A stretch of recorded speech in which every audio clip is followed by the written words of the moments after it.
We are in the second day of Advent, or the second Sunday of Advent. I guess we've had a whole week of Advent so far, so it's not the second day. Second Sunday of Advent, and so last week we had our hanging of green service, and we lit the candle of hope, because we have hope in the coming of Christ. We have hope in the sacrifice that He has given us. And today we look at the candle of peace. And this is pulled from Luke chapter 2, verse 14. When the angels had appeared to the shepherds, the angels gave a message to the shepherds. We look at this every year. It's on every Christmas card, right? It says, "Glory to God in the highest, and on earth, peace, goodwill towards men."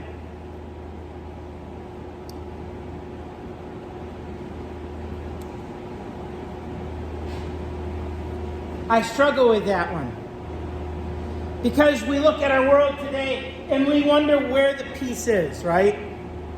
Last year, Russia invaded Ukraine, and war was going on, and that's all we saw on the news was Russia versus Ukraine. Well, Russia and Ukraine are still fighting today, right? We don't see it on the news as much because about a month ago, Hamas decided to throw missiles into Israel, and then the news decided to tell us how evil Israel was for fighting back, right? And Israel and the Palestinian world around them are still fighting today, right? Peace seems to be something that our world has never really known. There's always been wars, always been fighting, always been struggle. And so here we are in 2023 saying, where is this peace on earth that was promised 2,000 years ago? Where is the peace on earth? And generally I give us the lecture of, well, this peace isn't necessarily peace between men, it's peace between us and God. You've heard that message. That's the one I preached last year. I preached it the year before. I preached it the year before that. Right? And that is the peace that He brought. But I've been thinking about that this year and thinking, but how do I have peace? Right? Now, not just peace between God, but peace within myself. Because I want to make this argument that we will not see peace in our world if we can't find peace within ourselves. And if you look at our world today, we see less and less peace within the individuals. Our children today are the most anxious children that have ever existed. Right? We have more inner turmoil today than we've ever known. And there are some who would say, well, that's only because now we know how to diagnose it. No, I don't think that's the case. I think it's because right now we're looking for peace in all the wrong places. Right? We're looking for peace outside of ourselves. We're looking for peace in science. You know, science doesn't offer peace. Science is really only there to offer knowledge, to offer understanding. But the problem with looking to science for peace is that science leaves out the most important fact. It leaves out God. And it has to if it wants to try to narrow things down. If we just said everything's a miracle, we'd never know anything. Right? But at some point, we need to put God back in the picture. And so I want to make a couple of arguments for peace, and I have some scriptures in our bulletin that we're going to jump off from to find where we can find peace. How we can let go of our anxieties. And the first one is actually the last one I put in the bulletin because it's the longest, and I wasn't sure I could fit it in the bulletin. So, Hebrews chapter 12. Verse 11 through 14. Now no chastening seems to be joyful for the present, but painful. Nevertheless, afterwards it yields the peaceable fruit of righteousness. To those who have been trained by it, renew your spiritual vitality. Therefore, strengthen the hands which hang down and the feeble knees, and make straight paths for your feet, so that what is lame may not be dislocated, but rather be healed. Pursue peace with all peoples and holiness, without which no one will see the Lord. So in this passage it says peace comes, in a sense, from chastisement. Right? You go, wait a minute, what do you mean by that? Peace comes from us being corrected. Right? Peace comes from us doing what is right in the eyes of God. Peace comes from us living righteous lives. Right? And so when Christ came, Christ did something nobody else ever did before. He lived a righteous life. He set an example of what righteousness really looks like. Mankind was made in the image of God, but then we sinned, and we fell short of that glory. We took that image of God and we marred it. And Christ came and showed us that perfect image. He showed us what it was to have your path straight. And so I want to argue that the first step to having peace is to live righteously. To do what is right, not to say, well, we all sin, so my sin's okay. Right? I think a lot of us, we struggle with peace because we're living in sin and we're saying that we're okay with it. I love my children. My children have, they have a tendency not to pick up. And I say this a lot from the pulpit, so it shouldn't be a surprise. Last week, Hannah was walking in her room, and she managed to get an earring stuck in her foot, all the way in her foot.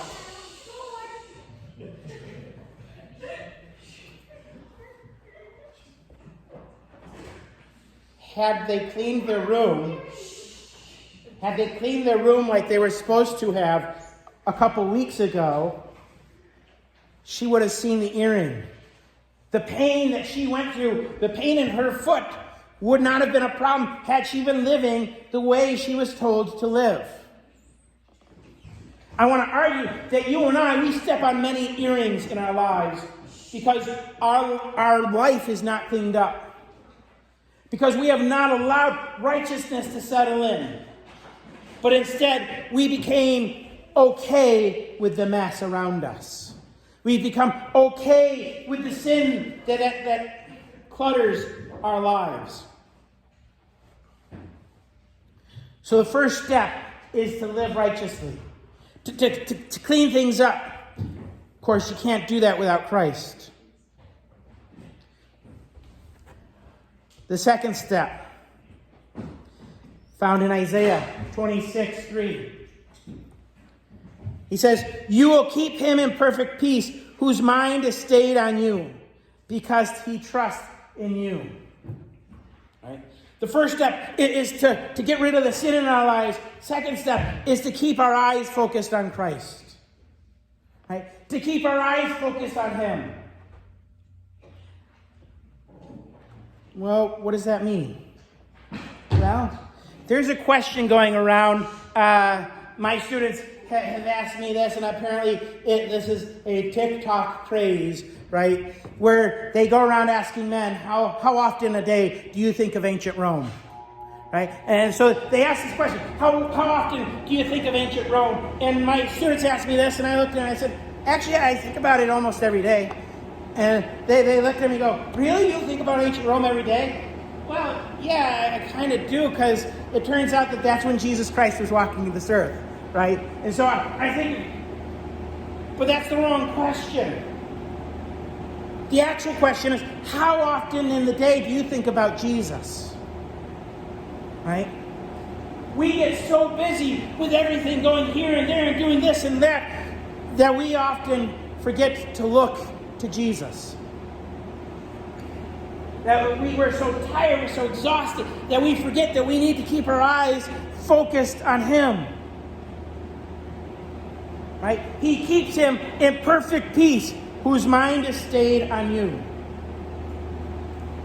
Now, I was thinking about it, You know, a lot of us, we know we need to focus on Christ. We need to think about him. And so we have our daily devotions. We get up in the morning. We do whatever we do. Some of us, we brush our teeth and we use the bathroom before we get to our devotions. Others can get to their devotions right away. I think it's a miracle if you're able to do that, because my bladder can't handle that, right? But we do our devotions, and then we go through our day, and sometimes our devotions will come back into our minds, but oftentimes our devotions are done in 10 minutes, right? And that's our thinking of Jesus for the day, right? And really, sometimes I get to be a numbers guy, and I want to make sure that I'm paying my dues. I want to make sure that I put the right amount of money down, kind of a thing. And if we were giving God 1/10 of our time, I thought about it, that 2 hours and almost 2.5 hours a day. Many of our devotions take about 10 minutes, 15 minutes, 30 if we really get into that prayer, right? And Isaiah doesn't say, whose mind is stayed on you for 1/10 of the time.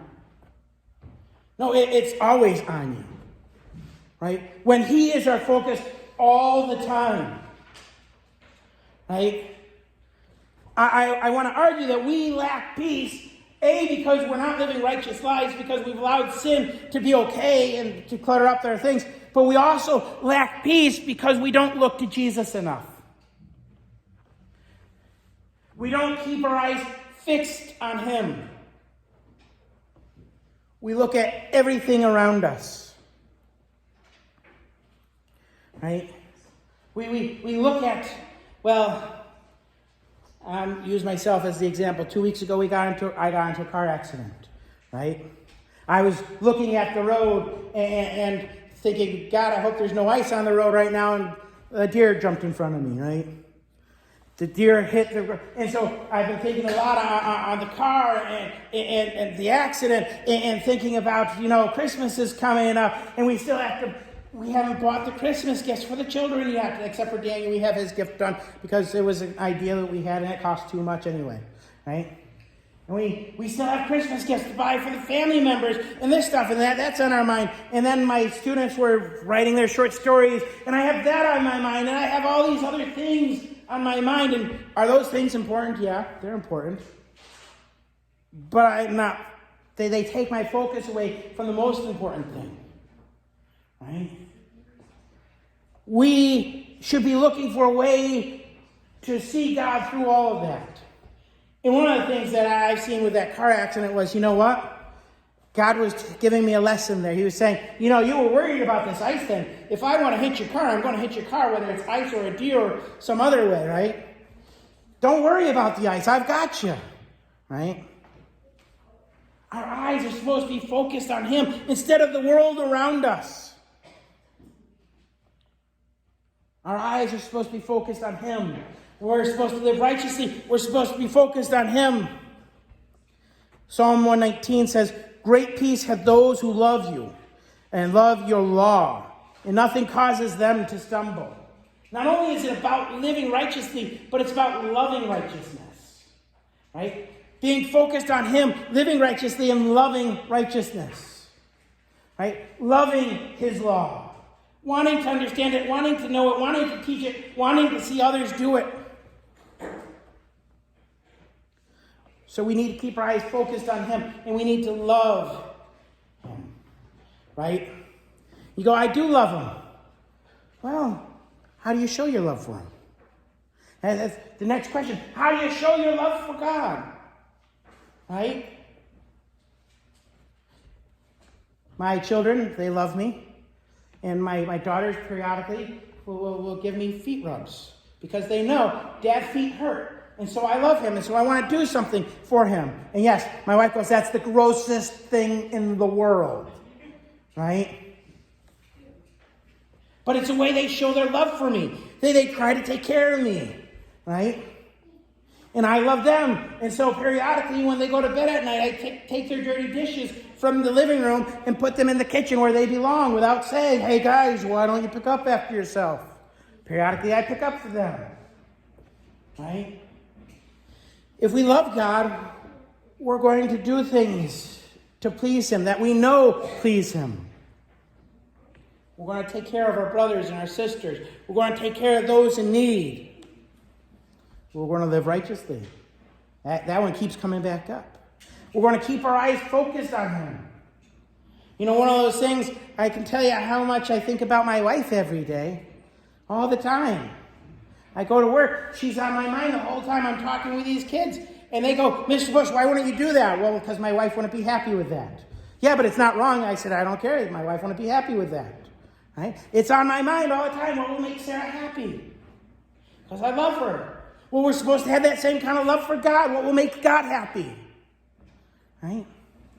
And those who focus on that, those who love him like that, they have a peace. There's a peace inside them. Right? Jesus came into the world with this talk of peace. Peace on earth for men of goodwill. He also left the world with talk of peace.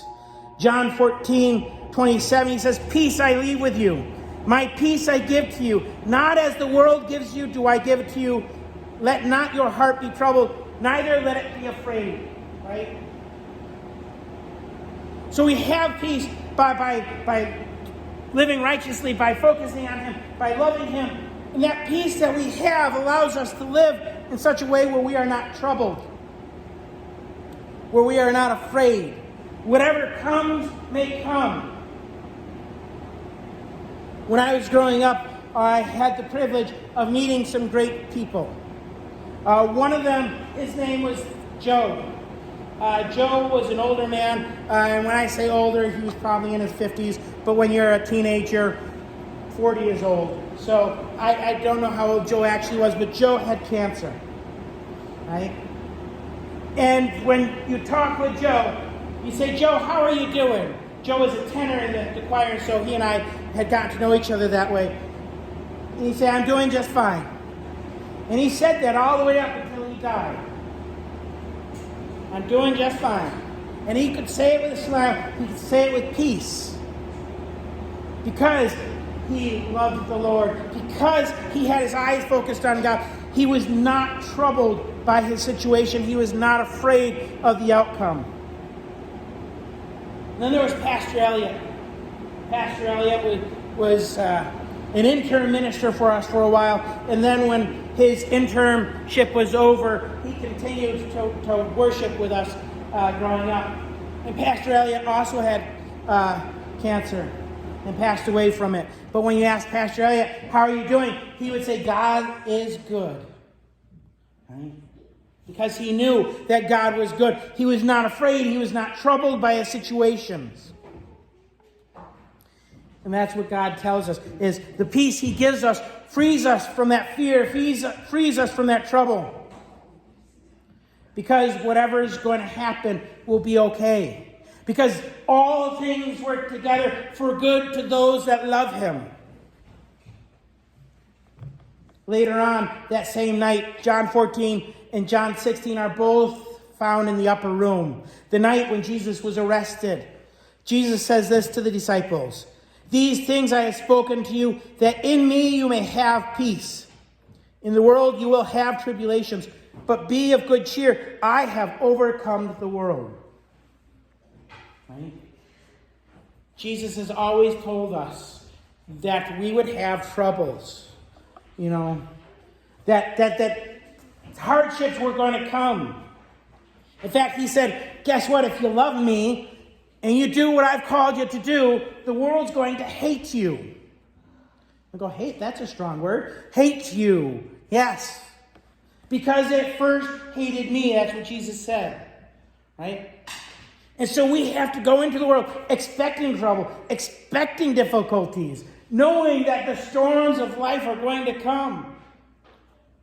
But he says, "I have overcome the world." Paul says in Romans that peace comes from believing. Trusting that God has overcome it all. That he is going to see us through all of this. That he's going to take care of us no matter what. You see, when we know that, when we trust that, when we believe, we can have peace. This peace that the angels sang of, this peace that Jesus offers. When I think of this peace, there are two stories that come to mind. The first one, Jesus is on a boat, and he's with his disciples, and they're out in the middle of the Sea of Galilee, and a storm comes up, and all the men in the boat are scared, except for Jesus, who's sitting there laying at the edge of the boat, asleep. I love that story because that's what I want to do. I want to be able to just lay in the boat and go to sleep, no matter what was going on around him. And the disciples, they're scared and they're worried, and they wake him up and they say, Master, Master, why aren't you worried? And Jesus kind of says, guys, there's nothing to be worried about. I'm with you. Look. And he says to the storm, peace, be still. And the storm around them stops. Right? That's peace. Right? The storm around them stops. The trouble goes away. Right now, sometimes it may feel like Jesus is sleeping. That we are going through this boat of life and storms have come up and our master is sleeping. But he's with us. And we have nothing to be afraid of. We don't have to worry about it. He said, lo, I am with you always, even unto the end of the age. He's in the boat with us. Whether he's sleeping or awake makes no difference. And he has the power to calm the storms around us. But sometimes that is not his will. Sometimes it's not his will to calm the storms around us. Instead, his will is to calm the storm that's within us.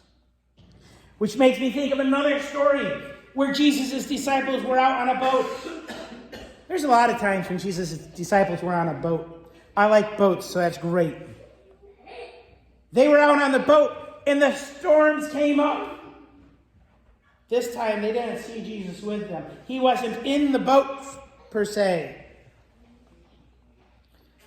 But the storms came up, and great fear came over the disciples. They had trouble, they had anxiety. And they saw coming across the water their Lord, their Master. Right? And Peter says, Lord, if that's you, call me out. And God calls Peter out onto the seas. And Peter walks on water with Christ. Most of the time, God isn't calming the storm outside of us. He's calming the storm inside of us. He's asking us to have peace internally. He's asking us to step out of the boat. He's asking us to walk upon that water. Because he is there waiting for us. And if our eyes are focused on him, that peace is there. When we focus on him, we're able to do exactly what he's called us to do. That's where that peace is. But if we were to look at that story closer, Peter took his eyes off of Jesus. And when he did, he fell into the water. Right? So oftentimes that's where we are. We're falling into the water. But the best part of the story is that when Jesus or Peter falls into the water, it doesn't say Jesus got in the boat and then he picks Peter up. No, it says that Jesus reached down and picked Peter up while he's still on the water. He doesn't tell us to get back in the boat. He doesn't throw us back in the boat. No, he picks us up so that we can be on the water. And so my question is, do you trust that Jesus is picking you up today? Do you trust that he is going to enable you to stand outside of the boat so that you may do what he's called you to do? Are you trusting in him? Are your eyes focused upon the Lord? So that you can walk through the storms of life free from anxiety, free from fear, knowing that the trouble is not within, but it is outside, and it can do no harm because God is with you. So I say to you today, peace toward men of goodwill. Will you bow with me in prayer?